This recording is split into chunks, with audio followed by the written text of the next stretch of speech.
오늘 우리에게 주신 말씀은 잠언 16장 20절부터 마지막 33절까지입니다.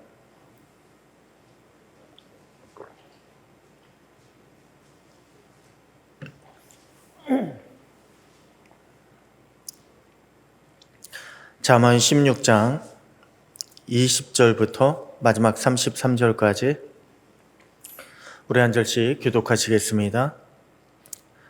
삼가 말씀에 주의하는 자는 좋은 것을 얻나니 여호와를 의지하는 자는 복이 있느니라.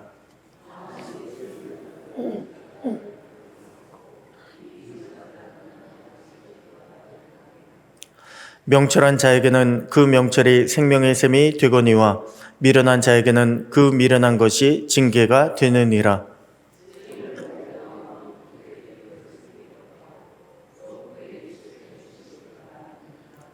선한 말은 꿀송이 같아서 마음에 달고 뼈에 양약이 되느니라.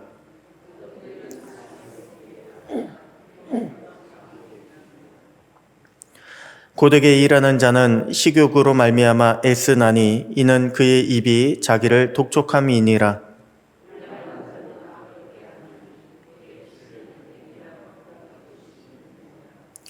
배역한 자는 다툼을 일으키고 말쟁이는 친한 벗을 이간하느니라.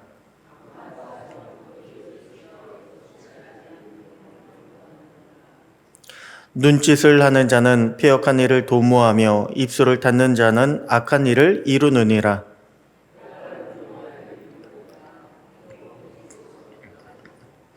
노하기를 더디하는 자는 용사보다 낫고 자기의 마음을 다스리는 자는 성을 빼앗는 자보다 나으니라.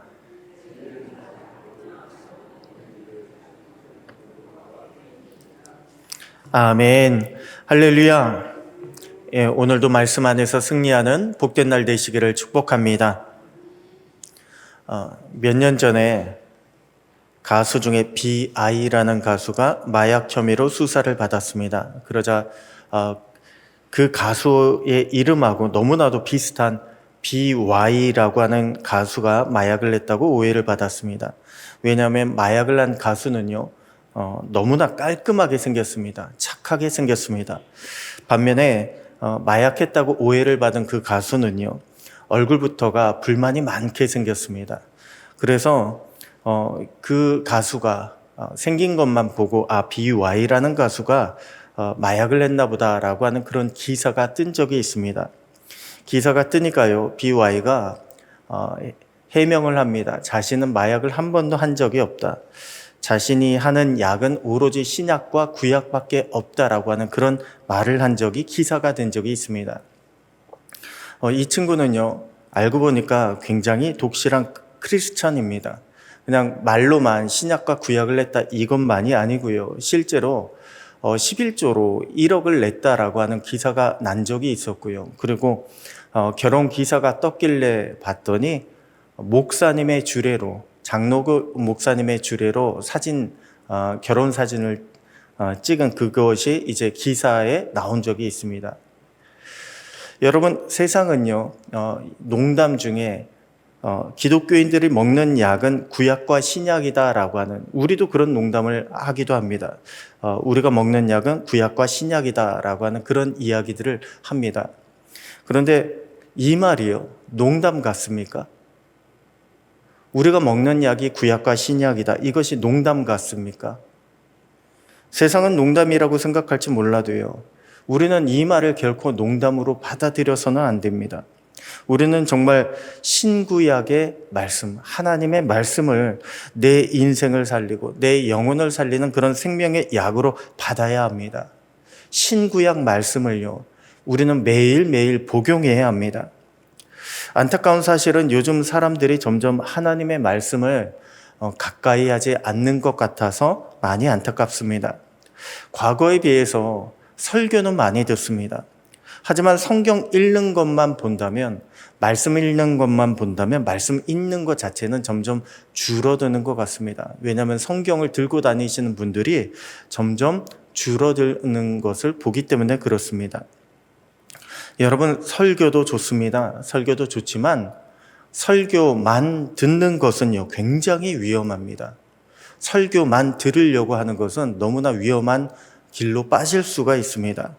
아무리 뛰어난 목사도요, 완전할 수가 없습니다. 아무리 좋은 설교도 결코 하나님의 말씀을 대신할 수가 없습니다. 그러므로 우리는 반드시 신구약 하나님의 말씀을 읽어야 합니다. 성경을 읽고 성경을 묵상하며 하나님께서 나에게 뭐라고 어떤 말씀을 주시는가, 우리는 읽으면서 하나님의 음성을 들으려고 노력해야 합니다. 그럴 때 우리는 하나님의 말씀을 들을 수가 있습니다. 그리고 그럴 때 우리는 성장할 수가 있습니다. 그러면 우리가 하나님의 말씀을 읽으면, 성경의 말씀을 읽으면 우리는 어떤 것들을 얻을 수가 있을까요? 하나님의 말씀은 어떤 효능을 가지고 있을까요? 먼저 말씀을 읽게 되면요, 하나님을 바라보는 눈이 달라지게 됩니다. 이 말은 말씀을 읽게 되면 하나님을 바라보는 우리의 믿음의 눈이 변화가 된다는 것입니다. 우리의 믿음이 달라지고 성장하게 된다는 것입니다.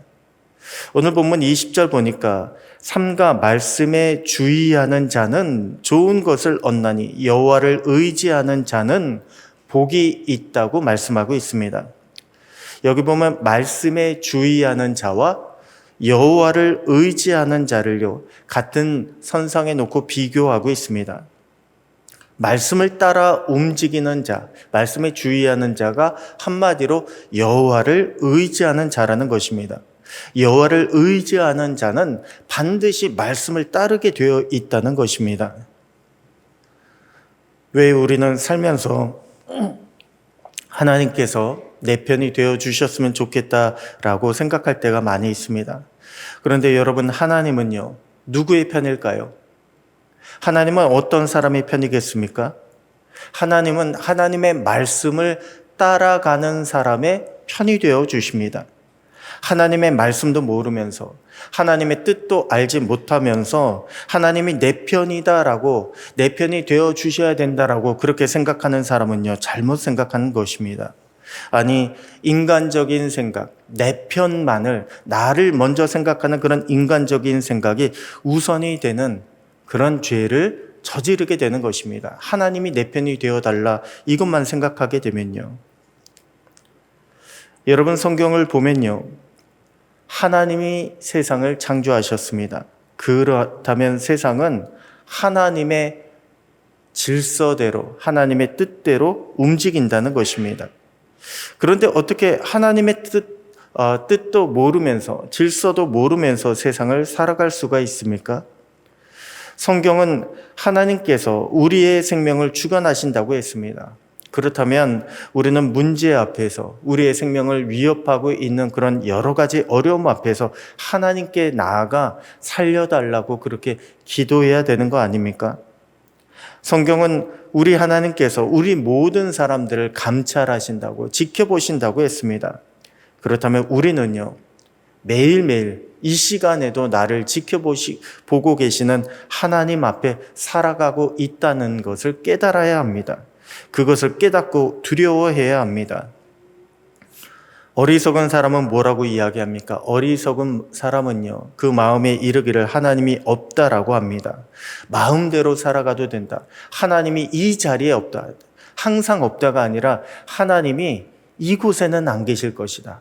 우리가 죄를 저지르고 싶은 그때마다 우리의 마음 가운데 죄의 유혹은요, 그렇게 이야기합니다. 아무도 없다. 그러나 그렇지 않습니다. 아무도 없는 것처럼 보이지만 하나님이 계십니다. 우리는 그것을 깨달아야 합니다. 성경은 우리에게 우리 하나님은 유일하신 하나님이라고 증언하고 있습니다. 그렇기 때문에 믿음의 성장은요, 하나님의 말씀 없이는 일어날 수가 없습니다. 우리는 말씀을 통해 더 깊이 하나님을 만날 수가 있습니다. 더 깊이 하나님을 만나야만 합니다. 그렇기 때문에 사도행전에 보면요, 초대교회의 부흥을 뭐라고 표현하고 있습니까? 하나님의 말씀이 왕성하여졌다. 하나님의 말씀이 점점 흥황하여졌다라고 그렇게 말씀하고 있는 거 아닙니까? 진정한 부흥은 사람의 숫자가 아니라, 진정한 부흥은 하나님의 말씀이 사람 속에서 점점 흥왕하여지는 것, 왕성하여지는 것이 참된 부흥이다라고 하는 것을 성경은 우리에게 말씀해주고 있는 것입니다. 오늘 우리도 말씀 가운데 역사하시는 하나님의 은혜를 경험하는 복된 날 되시기를 축원합니다. 말씀을 기억하고 또한 하나님의 말씀을 묵상하고 그 말씀에 따라 순종함으로 말씀대로 하나님이 주시는 하늘의 복을 누리는 저와 여러분 되시기를 주님의 이름으로 축원합니다. 다음으로 하나님의 말씀은 어떤 효능이 있을까요? 하나님의 말씀을 읽게 되면요, 사람을 대하는 태도가 달라지게 됩니다. 한마디로 사람을 대하는 영향력이 달라지게 된다는 것입니다. 여러분, 말씀의 지혜는요, 나 자신뿐만이 아니라 다른 사람에게도 영향력을 발휘하게 됩니다. 그래서 21절 보면 마음이 지혜로운 자는 명철하다 일컬음을 받고 입이 선한 자는 남의 학식을 더하게 한다고 했습니다. 말씀을 가까이 하는 자, 내가 지혜 있다, 내가 명철하다가 아니라 남들로부터 명철함이 있다라고 일컫게 된다. 다른 사람들이 인정하게 된다라고 한다는 것입니다. 또한 자신의 입을 선하게 사용하면 남에게 학식을 더한다고 했습니다. 22절 생명의 샘이 된다고 했습니다. 여러분, 모세가 애굽의 왕자로 있을 때요, 얼마나 성격이 불같았는지 모릅니다. 그래서 애굽 사람이 히브리 사람을 친다고 그대로 쳐서 죽인 사람이 모세입니다. 자기 부인을 만나게 된 계기도 남자 목자들로부터 미디안 제사장의 딸들을 도와주었다가 한마디로 남자 역할 제대로 하다가 그렇게 만나고 그렇게 사위로 정착하게 된 것입니다. 그렇기 때문에 후대 사람들은 모세를요, 굉장히 위험만 있을 뿐 아니라 불같은 모습으로, 야, 모세는 정말 무서운 사람이다, 불같은 사람이다라고 그렇게 많이 묘사하고 있는 것입니다. 그럼 모세가 하나님의 부르심을 받고 이스라엘 백성들을 출애굽시킵니다. 그리고 시내산에서 하나님의 말씀, 하나님의 율법을 받았습니다. 하나님은 모세를 대면하듯이 말씀하셨다고 했습니다. 그러자 말씀이요, 모세를 점점 변화시키기 시작합니다. 민수기 12장에 보면 모세가 구스 여인을, 이방 여인을 취한 것 때문에 모세의 형제인 누이와 형이 모세를 비방합니다. 그런데 모세는요, 그것에 대꾸하지 않습니다. 성경은 그런 모세의 온유함이 다른 모든 사람보다 더했다고 말씀하고 있습니다. 온유함, 가장 모세는 온유한 사람이다, 가장 모세는 겸손한 사람이다 라고 성경이 증언하는 것입니다. 아니, 불같았던 모세가 언제 어떻게 그렇게 온유한 사람으로, 겸손한 사람으로 변화되게 되었을까요? 하나님의 말씀이 모세를 그렇게 변화시킨 것입니다. 말씀이 내 안에 들어오고 말씀이 내 안에서 작동하게 되면 우리는 내 생각대로 바라보는 것이 아니라 하나님의 시각으로 바라보게 되어 있습니다. 하나님의 뜻대로 움직이게 되어 있습니다. 말씀이 내 안에 들어오고 작동하게 되면 우리는 이웃을 바라보게 될 때도 내 시각으로 보지 않습니다. 하나님의 시각, 아버지의 시각으로 이웃을 바라보게 됩니다. 그러면 이웃이요, 불쌍히 보이게 됩니다. 이웃에게 나의 사랑을 전하는 것이 아니라 이웃에게 하나님 아버지의 사랑을 전하는 자가 되는 것입니다. 여러분, 우리는 하나님의 뜻을 알고 하나님의 말씀을 읽어서 하나님 아버지의 마음을 소유한 자가 되어야 합니다. 그래야 우리의 삶이 하나님의 뜻대로 움직이는 삶이 될 수가 있습니다. 마지막으로 말씀은 어떤 효능이 있을까요? 말씀은요, 인생을 살아가는 길이 달라지게 만드는 효능이 있습니다. 25절 보니까 어떤 길은 사람이 보기에 바르나 필경은 사망의 길이라고 했습니다. 사람의 눈으로 보면 이 길이 생명의 길인지 사망의 길인지 구분할 수가 없습니다. 그러나 31절 말씀처럼 백발은 영화의 면류관이라 공의로운 길에서 얻으리라 라고 말씀을 주고 있습니다. 공의로운 길을 걸어가게 되면, 말씀의 길을 걸어가게 되면 인생 영화의 면류관을 얻게 된다는 것입니다. 오늘 우리도 말씀의 안내에 따라서 의의 길을 걸어가는 자들이 되기를 소원합니다. 그렇게 오늘도 주님의 말씀을 따라가고 주님의 마음을 내 마음에 품고 주님의 뜻대로 내가 살아가고 주님의 뜻을 이루기 위하여 최선을 다할 때, 그때 주님이 우리에게 필요한 지혜와 능력을 더하여 주시고 또한 반드시 주님의 평강으로 은혜로 인도해 주시는 복된 날이 될 줄로 믿습니다. 그렇게 살아가시는 저와 여러분 되시기를 주님의 이름으로 축원합니다. 기도하겠습니다. 하나님 아버지 감사합니다. 오늘 주신 말씀대로 우리가 하나님을 두려워하고 하나님을 의지하며 말씀의 지혜와 아버지의 마음을 가지고 이웃을 대하고 섬기는 날이 되기를 소원합니다. 주님의 원하시는 길을 걸어가는 복된 날을 만들어가게 되기를 소원합니다. 주님, 우리가 매사마다 내 주장을 내려놓고 먼저는 하나님의 뜻을 구하는 자가 되게 해주시고 또한 말씀해 주시는 그 하나님의 음성을 따라 순종하는 자들이 되게 하여 주시옵소서. 그러므로 주님의 뜻을 구하고 이룰 수 있는 복된 날을 만들게 하여 주시옵소서. 오늘도 그렇게 주님 안에서 순종의 날을 이루는 삶이 되기를 소원하옵고 말씀으로 우리를 인도하시는 살아계신 우리 주 예수님의 이름으로 기도드립니다. 아멘.